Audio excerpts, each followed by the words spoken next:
നമുക്ക് ഉള്ള limited source വെള്ളത്തിൽ നിന്ന് നമുക്ക് നമ്മുടെ പശുവിനെ വാഷ് ചെയ്യണം, അതുപോലെ നമ്മുടെ ഫാം എല്ലാം ക്ലീൻ ചെയ്യണം. ഒന്ന് ഇതിന്റെ ഡ്യൂറബിലിറ്റി, അതായത് ലൈഫ് ടൈം കുറച്ച് കൂടുതലാണ്. രണ്ടാമത് എന്തെങ്കിലും നമുക്ക് പ്രശ്നം വന്നു കഴിഞ്ഞാൽ ഇത് റിപ്പയർ ചെയ്യാൻ പറ്റും. മൂന്നാമത്തത് ഇതിന് പ്രഷർ നന്നായിട്ട് മറ്റ് STP സ്പ്രേയറിനേക്കാളും നന്നായിട്ട് ഇതിന് പ്രഷർ കൂടുതലാണ്. അപ്പൊ നമ്മൾ ഈ കംപ്രസറിൽ എന്തൊക്കെ കാര്യങ്ങൾ ശ്രദ്ധിച്ചു കഴിഞ്ഞാൽ നമുക്ക് ഇത് ലൈഫ് കൂട്ടാൻ പറ്റും. ഒരു കാരണവശാലും നമ്മൾ ഇത് 100% ഫുൾ പ്രഷർ ഇതിൽ കൊടുക്കാൻ പാടില്ല. ഇനി രണ്ടാമത്തെ കാര്യം, നമ്മൾ എപ്പോഴും ഇങ്ങനെ ഒരു ഫ്ലോട്ട് വാൽവ് ഇട്ട് തന്നെ ചെയ്യണം. വെള്ളമില്ലാതെ ഇത് ഓടിക്കഴിഞ്ഞ് കഴിഞ്ഞാൽ ഉറപ്പായിട്ടും പിസ്റ്റൺ കംപ്ലൈന്റ് വരും. ഓയിൽ ഇല്ലാതെ ഒരു കാരണവശാലും ഇത് ഓടാൻ പാടില്ല. ഓടിക്കഴിഞ്ഞാൽ പിസ്റ്റൺ 100% ഇത് ഡാമേജ് ആവും. ടെസ്റ്റ് ചെയ്യാൻ വേണ്ടി നമ്മളൊരു പശുവിനെ കൊണ്ടുവന്നിട്ടുണ്ട്.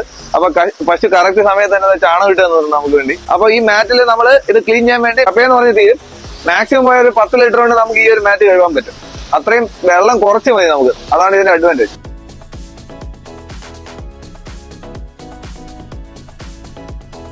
നമസ്കാരം, ഞാൻ അനീഷ് മൈക്കിൾ, M&S എഞ്ചിനീയറിംഗ് കമ്പനിയുടെ മറ്റൊരു വീഡിയോയിലേക്ക് ഏവർക്കും സ്വാഗതം. ഇപ്പോൾ നമ്മുടെ ഫാമുകളിലൊക്കെ, അതായത് പശു ഫാം അതുപോലെ പിഗ് ഫാമിലൊക്കെ ഏറ്റവും അത്യാവശ്യമായി വേണ്ടത് വെള്ളമാണ്. നമ്മൾ ഇന്ന് ഈ വേനൽക്കാലത്ത് നമുക്ക് വെള്ളത്തിന്റെ വളരെയധികം കുറവുണ്ട്. അപ്പൊ നമുക്ക് ഉള്ള ലിമിറ്റഡ് സോഴ്സ് വെള്ളത്തിൽ നിന്ന് നമുക്ക് നമ്മുടെ പശുവിനെ വാഷ് ചെയ്യണം, അതുപോലെ നമ്മുടെ ഫാം എല്ലാം ക്ലീൻ ചെയ്യണം. അപ്പോൾ ഒത്തിരിയധികം വെള്ളം അങ്ങനെ വേസ്റ്റ് ആയി പോകാൻ പാടില്ല. ഇന്ന് നമ്മൾ നോക്കിക്കഴിഞ്ഞാൽ പല ആൾക്കാരും ഒരു കിണറിന്റെ ഉള്ളിൽ ഒരു വലിയ പമ്പ് ഇടും. അതിൽ നിന്ന് ഡയറക്റ്റ് ആയിട്ട് പശുവിനെയൊക്കെ വാഷ് ചെയ്യാൻ വേണ്ടി ഉപയോഗിക്കും. അങ്ങനെ വലിയ ഹ്യൂജ് എമൗണ്ട് ഓഫ് വെള്ളം വെറുതെ വേസ്റ്റ് ആയി. ഇപ്പോൾ 1 HP പമ്പ് നമ്മൾ ഉപയോഗിക്കണമെന്നുണ്ടെങ്കിൽ അറൗണ്ട് ഒരു മണിക്കൂറിൽ 8000 ലിറ്റർ വരെ വെള്ളം പമ്പ് ചെയ്യാൻ പറ്റും. അപ്പൊ ഈ 8000 ലിറ്റർ വെള്ളം വെറുതെ വേസ്റ്റ് ആയി പോവുകയും അതുപോലെ തന്നെ ഇത് അത്രയും ക്ലീൻ ആവത്തുമില്ല. ഒത്തിരി അധികം സമയവും വേണം. അപ്പൊ നമുക്ക് സമയം വേസ്റ്റ് ആണ്, വെള്ളം വേസ്റ്റ് ആണ്, എന്നാൽ ഇത് നന്നായിട്ട് ക്ലീൻ ആവുകയും അതുപോലെ തന്നെ ലേബർ കോസ്റ്റും അഡീഷണൽ വേണ്ടി വരും. അപ്പൊ ഇങ്ങനെയുള്ള സ്ഥലത്ത് നമുക്ക് നമ്മുടെ ഹൈ പ്രഷർ വാഷർ സിസ്റ്റം നമ്മുടെ കയ്യിലുണ്ട്.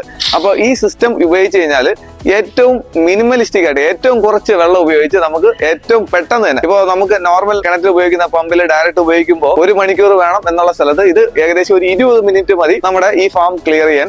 അതുപോലെ തന്നെ ഇതേ വാഷിംഗ് സിസ്റ്റം വെച്ചിട്ട് നമുക്ക് നമ്മുടെ പശുവിനെയും അതുപോലെ പന്നീനെയൊക്കെ നമുക്ക് ഈസി ആയിട്ട് വാഷ് ചെയ്യാനും ഒക്കെ പറ്റും. അപ്പൊ അങ്ങനത്തെ ഒരു പ്രഷർ വാഷിംഗ് സിസ്റ്റം ഞാൻ നിങ്ങളെ ഇൻട്രൊഡ്യൂസ് ചെയ്യണം. അപ്പൊ അതിന്റെ വർക്ക് നമ്മൾ ഒരു സൈറ്റിൽ നടന്നുകൊണ്ടിരിക്കുകയാണ്. അപ്പൊ നിങ്ങൾക്ക് കാണാം. അപ്പോ നമുക്ക് നേരെ വീഡിയോയിലോട്ട് പോകും. അപ്പൊ ഞാൻ ഇന്ന് പറയാൻ ഉദ്ദേശിച്ച നമ്മുടെ കംപ്രസർ പമ്പിനെ പറ്റിയാണ്. അപ്പൊ നമ്മളിവിടെ ഈ പമ്പിന്റെ ഇൻസ്റ്റാളേഷൻ എല്ലാം കഴിഞ്ഞിരിക്കുകയാണ്. അപ്പോൾ ഇതിന്റെ സ്റ്റാൻഡ് ഒക്കെ ഞങ്ങൾ ഇവിടെ നിന്ന് വന്നിട്ടാണ് ഇതിന്റെ സ്റ്റാൻഡ് എല്ലാം ചെയ്തത്. അപ്പൊ ഇവിടെ നോക്കിക്കഴിഞ്ഞാൽ ഇത് 1.5 HP ഒരു പ്രഷർ വാഷിംഗ് കംപ്രസർ യൂണിറ്റ് ആണ്. അതായത് ഇവിടെ നോക്കിക്കഴിഞ്ഞാൽ നമ്മൾ ഇതിന്റെ മോട്ടർ ഒരു സെപ്പറേറ്റ് പോർഷൻ ആണ്. നമ്മുടെ ഈ ഫ്രണ്ടിലത്തെ പോർഷൻ വന്നിട്ട് ഇതിന്റെ കംപ്രസർ യൂണിറ്റ് ആണ്. അപ്പൊ ഇത് രണ്ടും നമ്മൾ കപ്പിൾ ചെയ്തിരിക്കുന്നത് ഒരു ബെൽറ്റ് വെച്ചിട്ടാണ് ഇത് കപ്പിൾ ചെയ്തിരിക്കുന്നത്. ഇത് നമ്മൾ ഇവിടെ പുറത്ത് കാണുന്നത് ഇതിന്റെ ഗ്രില്ലാണ്. അപ്പൊ നമ്മൾ ഇവിടെ നോക്കിക്കഴിഞ്ഞാൽ ഇത് ട്രിപ്പിൾ പിസ്റ്റൺ ഗണ്ണാണ്. അതായത് 3 സിലിണ്ടർ ഈ പിസ്റ്റണിലുണ്ട്. ഇതിന്റെ സൈസ് വന്നിട്ട് 90 mm പിസ്റ്റൺ സൈസ് ആണ് നമ്മൾ ഇവിടെ ഉപയോഗിച്ചിരിക്കുന്നത്. അപ്പൊ നമ്മൾ പല സ്ഥലങ്ങളിലും HTP സ്പ്രേയറിനെ നമ്മൾ പ്രഷർ വാഷർ ആയിട്ട് ഉപയോഗിക്കുന്നുണ്ട്. എന്നാൽ അതിനേക്കാളും കുറച്ചും കൂടെ പവർ കൂടിയതും അതുപോലെ നമുക്ക് റിപ്പയർ ചെയ്യാൻ പറ്റുന്ന ഒരു ടൈപ്പാണ്. നമ്മൾ ഈ HTP സ്പ്രേയറിന് പലപ്പോഴും അത് ലൈഫ് കുറവാണ്. അതുപോലെ തന്നെ അത് റിപ്പയർ ചെയ്യാനും അതിന്റെ സ്പെയർ ഒക്കെ കിട്ടാൻ കുറച്ച് ബുദ്ധിമുട്ടാണ്. എന്നാൽ ഇത് നമുക്ക് ലൈഫ് 100% ഗ്യാരണ്ടി ആണ്. അതുപോലെ ഇത് റിപ്പയർ ചെയ്യാൻ പറ്റും.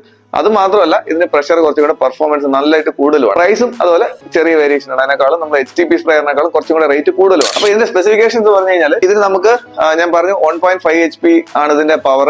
ഇതിന്റെ മാക്സിമം പ്രഷർ എന്ന് പറയുന്നത് 60 ബാർ ഔട്ട്പുട്ട് കിട്ടും. നമുക്ക് 60 ബാർ ഇതിനകത്ത് പ്രഷർ കിട്ടും. അപ്പൊ നമ്മൾ ഇതിന്റെ ഗൺ നമ്മൾ ഫുൾ ത്രോട്ടിൽ ഫുൾ ആയിട്ട് നമ്മൾ ഉപയോഗിക്കണം എന്നുണ്ടെങ്കിൽ ഇതിന്റെ പ്രഷർ ഇതിന്റെ ഫ്ലോ റേറ്റ് വന്നിട്ട് 1500 ലിറ്റർ പെർ അവർ. ഒരു മണിക്കൂറിൽ നമുക്ക് 1500 ലിറ്റർ ആണ് മാക്സിമം അതിനകത്തൂടെ ഫ്ലോ ചെയ്യാൻ പറ്റുന്നത്. നമ്മളൊരു മീഡിയത്തിൽ ഉപയോഗിക്കണം എന്നുണ്ടെങ്കിൽ ഒരു 1000 ലിറ്റർ 750-1000 ലിറ്റർ നമുക്ക് ഇത് യൂസ് ചെയ്യാൻ പറ്റും. എന്താണ് നമ്മൾ ഇത് തന്നെ റെക്കമെൻഡ് ചെയ്യാൻ കാരണം എന്ന് വെച്ചാൽ ഞാൻ നേരത്തെ പറഞ്ഞതുപോലെ ഒന്ന് ഇതിന്റെ ഡ്യൂറബിലിറ്റി, അതായത് ലൈഫ് ടൈം കുറച്ച് കൂടുതലാണ്. രണ്ടാമത് എന്തെങ്കിലും നമുക്ക് പ്രശ്നം വന്നു കഴിഞ്ഞാൽ ഇത് റിപ്പയർ ചെയ്യാൻ പറ്റും. മൂന്നാമത്തത് ഇതിന് പ്രഷർ നന്നായിട്ട് മറ്റ് STP സ്പ്രേയറിനേക്കാളും നന്നായിട്ട് ഇതിന് പ്രഷർ കൂടുതലാണ്. അപ്പൊ ഈ 3 കാര്യങ്ങൾ കൊണ്ടാണ് നമ്മൾ ഈ ഒരു കംപ്രസർ നമ്മൾ സെലക്ട് ചെയ്യും. ഇതിന്റെ ഫിക്സിംഗ് എങ്ങനെയാണെന്ന് പറഞ്ഞാൽ നമ്മളിപ്പോ ഞാൻ നേരത്തെ പറഞ്ഞ പോലെ ഈ ഒരു സ്റ്റാൻഡ് ചെയ്തിട്ട് ആ സ്റ്റാൻഡിന്റെ പുറത്താണ് നമ്മൾ ഈ കംപ്രസർ വെച്ചേക്കുന്നത്. ഇതിന്റെ താഴെ നമ്മളൊരു ബാരൽ കാണാം. ഈ ബാരലിന്റെ ഉള്ളിലാണ് നമ്മൾ വെള്ളം നിറയ്ക്കുന്നത്. ഇത് ഓട്ടോമാറ്റിക് ഫില്ലിങ്ങിന് വേണ്ടി നമ്മളിവിടെ ഒരു ഫ്ലോട്ട് സ്വിച്ച് വെച്ചിട്ടുണ്ട്. അപ്പൊ ഈ ഫ്ലോട്ട് സ്വിച്ച് എന്തിനാ വെച്ചേക്കുന്നത് വെച്ചാൽ വെള്ളം തീരുന്നതനുസരിച്ച് നമ്മൾ കംപ്രസറിൽ സ്റ്റാർട്ട് ചെയ്യുമ്പോഴത്തേക്കും വെള്ളം പോകുന്നതിനനുസരിച്ചിട്ട് വെള്ളം ഓട്ടോമാറ്റിക് ആയിട്ട് അത് ഫില്ല് ചെയ്യാൻ വേണ്ടിയാണ് ഈ ഫ്ലോട്ട് സ്വിച്ച് വെച്ചേക്കുന്നത്. അതുപോലെ തന്നെ ഈ ഒരു പോർഷൻ ഇതാണ് ഇതിന്റെ സക്ഷൻ പോർഷൻ, അതായത് വെള്ളം വലിച്ചെടുക്കുന്നത് ഇതുവഴിയാണ്. ഇത് 1 ഇഞ്ചാണ് ഇതിന്റെ ഹോസ് കൊടുത്തേക്കുന്നത്. നമ്മളിതൊരു റിംഗ് ഹോസിൽ ഇവിടെ ഒരു സ്റ്റെയിനർ നമ്മൾ കൊടുത്തിട്ടുണ്ട്. ഇതിനകത്ത് ഇതൊരു ഫുഡ് വാൽവ് അല്ല, ഇതൊരു സ്റ്റെയിനർ ആണ്. അപ്പൊ ഈ സ്റ്റെയിനർ അത്രയും ഫൈൻ നെറ്റിട്ടാണ് ഇത് നമ്മൾ ചെയ്തേക്കുന്നത്. കാരണം നമ്മൾ സ്റ്റെയിനർ കൊടുക്കാതെ ഇത് ചെയ്തു കഴിഞ്ഞാൽ ഉറപ്പായിട്ടും നമ്മൾ ഇതിനകത്ത് പൊടി കയറും. ഈ ഡസ്റ്റ് പാർട്ടികൾസ് കയറി കഴിഞ്ഞാൽ ഉറപ്പായിട്ടും പിസ്റ്റൺ കംപ്ലൈന്റ് വരും, അല്ലെങ്കിൽ സീൽ ഇതിനകത്ത് ഡാമേജ് വരും. അതുപോലെ നമ്മൾ ഇവിടെ നോക്കിയ വേറൊരു ട്യൂബ് കൂടെ കാണാം. ഈ ട്യൂബ് എന്ന് പറയുന്നത് ഓവർഫ്ലോ ട്യൂബാണ്.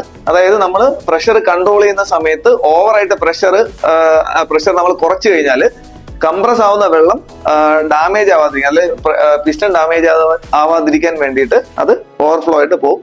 ആ വെള്ളം നമുക്ക് തിരിച്ച് ഇത് തന്നെ റീസൈക്കിൾ ചെയ്യാനും പറ്റും. നമുക്ക് വേസ്റ്റ് ആവാതെ തിരിച്ച് നമ്മുടെ കളക്ഷൻ ടാങ്കിലോട്ട് പോകും.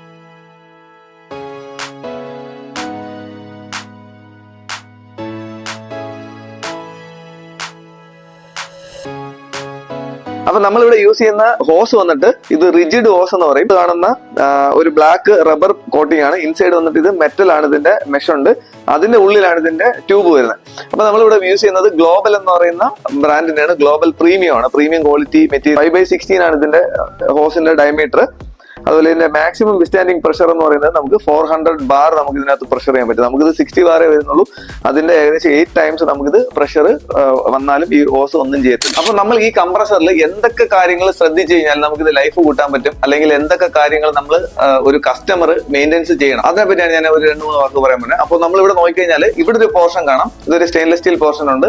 അപ്പൊ ഇതാണ് ഇതിന്റെ, ഞാൻ നേരത്തെ പറഞ്ഞതുപോലെ പ്രഷർ നമുക്ക് കൂട്ടാനും കുറയ്ക്കാനും പറ്റുന്ന ഒരു പ്രഷർ കൺട്രോൾ വാൽവ് എന്ന് വേണമെങ്കിൽ പറയാം. അപ്പൊ നമ്മൾ ഈ സ്റ്റഡ് കൂട്ടുകയും കുറയ്ക്കുന്നതനുസരിച്ച് നമുക്ക് പ്രഷർ കൂട്ടാനും കുറയ്ക്കാനും പറ്റും. അപ്പോൾ നമ്മൾ ചെയ്യുമ്പോൾ ഒരു കാരണവശാലും നമ്മൾ ഇത് 100% ഫുൾ പ്രഷർ ഇതിൽ കൊടുക്കാൻ പാടില്ല. കാരണം നമ്മൾ എപ്പോഴെങ്കിലും നമ്മൾ ചെറിയൊരു ഓവർഫ്ലോ നമ്മൾ എപ്പോഴും ഇട്ടേക്കണം. കാരണം നമ്മൾ അവിടെ ഗണ്ണിൽ എന്തെങ്കിലും നമുക്ക് ഫ്ലോ കൂട്ടാനും അതുപോലെ നമ്മൾ സ്പ്രേ ചെയ്യാനും ഷൂട്ട് ചെയ്യാനും ഒക്കെ പറ്റും. അപ്പൊ ആ സമയത്ത് എക്സസ് പ്രഷർ വന്നു കഴിഞ്ഞാൽ ഫ്ലോ നമുക്ക് ഇതുവഴി പോകാൻ വേണ്ടി കുറച്ച് നമ്മൾ ഇതിൽ തുറന്നിട്ടേക്കണം. ഒരല്പം വെള്ളം നമ്മൾ ഇതിൽ കൂടെ പോയി കഴിഞ്ഞാൽ ഇതിന്റെ ലൈഫ് കൂടും. കാരണം അതല്ലെന്നുണ്ടെങ്കിൽ ഇതിൽ കംപ്രസ് ആവുന്ന വെള്ളം ഇതിന്റെ അകത്ത് ഒരു സീലുണ്ട്, ആ സീലിന് ഡാമേജ് ആക്കാൻ ശ്രമിക്കും. ഒന്നാമത്തെ കാര്യം, ഒരു കാരണവശാലും നമ്മളിത് ഫുള്ളായിട്ട് ടൈറ്റ് ചെയ്ത് വെക്കരുത്. കുറച്ച് നമ്മൾ ഓപ്പൺ ആക്കി ഇട്ടേക്കണം. അതുവഴി വെള്ളം നമുക്ക് ഫ്ലോ ചെയ്ത് പോകണം. അതാണ് ഒന്നാമത്തെ നമ്മൾ ശ്രദ്ധിക്കേണ്ട കാര്യം. ഇനി രണ്ടാമത്തെ കാര്യം, നമ്മൾ എപ്പോഴും ഇങ്ങനെ ഒരു ഫ്ലോട്ട് വാൽവ് ഇട്ട് തന്നെ ചെയ്യണം. കാരണം ഇതിനകത്ത് ഡ്രൈ ആയിട്ട് ഇത് ഓടിക്കഴിഞ്ഞാൽ ഈ പിസ്റ്റൺ വെള്ളമില്ലാതെ ഇത് ഓടിക്കഴിഞ്ഞ് കഴിഞ്ഞാൽ ഉറപ്പായിട്ടും പിസ്റ്റൺ കംപ്ലൈന്റ് വരും. ഇനി മൂന്നാമത്തെ നമ്മൾ എടുത്ത് ശ്രദ്ധിക്കേണ്ട കാര്യമാണ് ഇതിനകത്ത് ഓയിൽ ലെവൽ മസ്റ്റ് ആയിട്ട് നമ്മൾ ഓയിൽ ലെവൽ എപ്പോഴും മെയിൻറ്റെയിൻ ചെയ്യണം.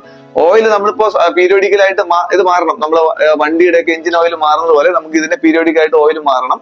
സപ്പോസ് നമുക്ക് ഓയിൽ മാറാൻ ലേറ്റ് ആയി പോയി എന്നാലും കുഴപ്പമില്ല, ഓയിൽ പക്ഷേ മസ്റ്റ് ആയിട്ട് ഉണ്ടാവണം. ഓയിൽ ഇല്ലാതെ ഒരു കാരണവശാലും ഇത് ഓടാൻ പാടില്ല. ഓടിക്കഴിഞ്ഞാൽ പിസ്റ്റൺ 100% ഇത് ഡാമേജ് ആവും. അപ്പൊ ഞാനീ പറഞ്ഞു വരുന്നത് ഈ ഒരു പിസ്റ്റൺ മാത്രമല്ല, ഏത് ബ്രാൻഡിന്റെ ഏത് പിസ്റ്റൺ വെച്ചാലും HTP സ്പ്രെയർ ആയാലും അല്ലെങ്കിൽ HTP സ്പ്രേയേഴ്സ് ഉപയോഗിക്കുന്ന പ്രഷർ വാഷിംഗ് യൂണിറ്റിലായാലും ഓയിൽ മസ്റ്റായിട്ട് നമ്മൾ ഉപയോഗിക്കണം. ഞാൻ ഈ പറഞ്ഞ എല്ലാ കാര്യങ്ങളും അതിനും ബാധകമാണ്. ഇത് അതിന്റെ കുറച്ചും കൂടെ വലിയ വെർഷൻ എന്ന് മാത്രമേ ഉള്ളൂ. പിന്നെ അടുത്തൊരു ഏറ്റവും വലിയ പ്രധാനപ്പെട്ട ഒരു വില്ലനാണ് നമ്മുടെ അയൺ കണ്ടന്റ്, അല്ലെങ്കിൽ ഓര്. വെള്ളത്തിലുള്ള ഓര് കൂടിക്കഴിഞ്ഞാൽ ഞാൻ ഈ ഇതിനകത്ത് പറഞ്ഞു പിസ്റ്റൺ കംപ്രസ് ചെയ്യുന്ന ഭാഗത്ത് ഒരു സീൽ വെച്ചിട്ടുണ്ട്.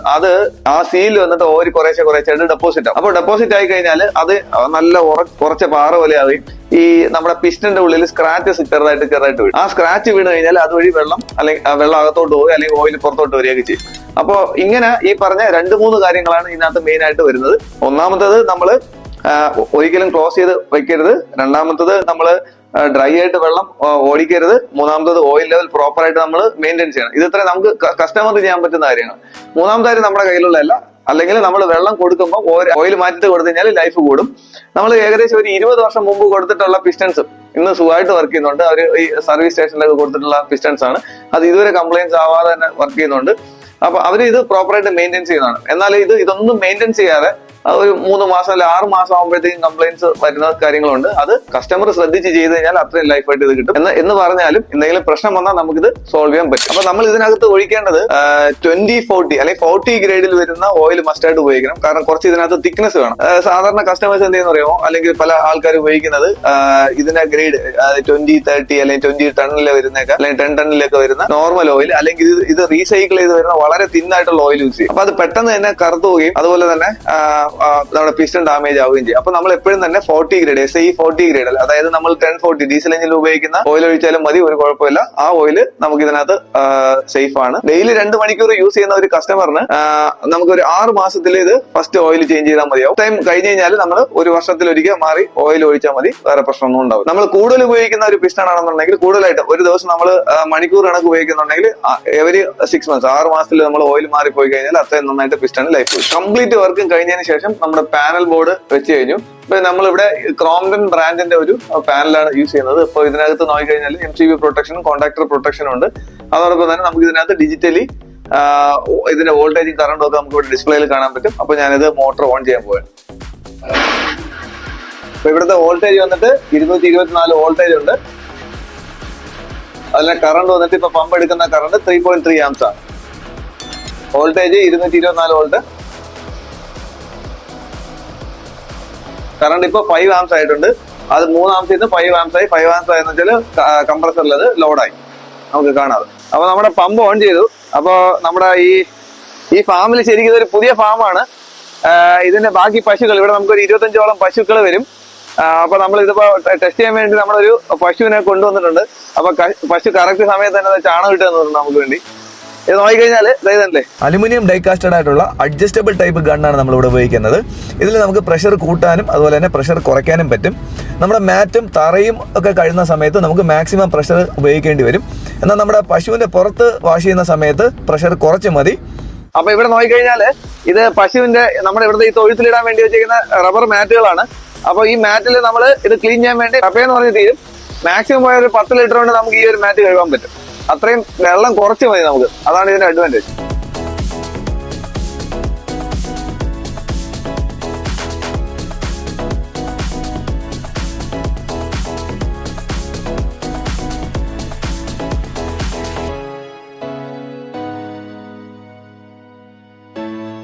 അങ്ങനെ എങ്ങനെയാണ് ഇത് ഉപയോഗിക്കേണ്ടതെന്നുള്ള ഡീറ്റെയിൽഡ് ആയിട്ടുള്ള കാര്യങ്ങളെല്ലാം തന്നെ കസ്റ്റമറിന് പറഞ്ഞ് മനസ്സിലാക്കി കസ്റ്റമർ ഹാപ്പിയായി.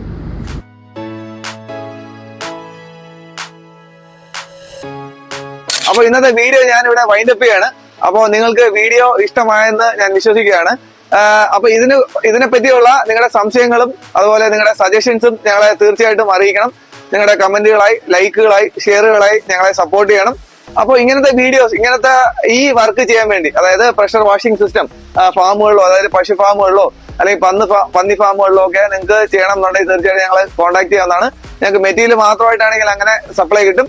അതുപോലെ ഫുൾ വർക്കായിട്ട് ചെയ്യണമെന്നുണ്ടെങ്കിൽ അത് ഞങ്ങളെ സ്ക്രീനിൽ കാണുന്ന നമ്പറിൽ നിങ്ങൾക്ക് ഞങ്ങളെ കോൺടാക്ട് ചെയ്യാവുന്നതാണ്. അപ്പോൾ മറ്റൊരു വീഡിയോയിൽ കാണുന്നവരേക്കും ബൈ.